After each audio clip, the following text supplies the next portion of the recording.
സുബ്ഹി ബാങ്കിൻ നേരത്ത് പലരുമാ മദീനത്ത് പച്ച കുബ്ബ ചോടെ നിന്ന് അസ്സലാം മൊഴിയേ.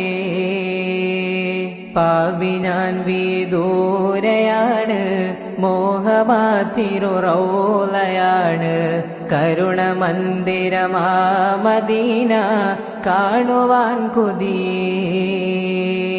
കനവിലങ്ങ് വിരുന്നു വന്നാൽ കൽബു ഞാൻ പകുത്ത് നൽകാം, കാത്തിരുന്ന നിരാശയാൽ ഞാൻ പാടിയ നബിയേ. കനവിലങ്ങ് വിരുന്നു വന്നാൽ കൽബു ഞാൻ പകുത്ത് നൽകാം, കാത്തിരുന്ന നിരാശയാൽ ഞാൻ പാടിയ നബിയേ.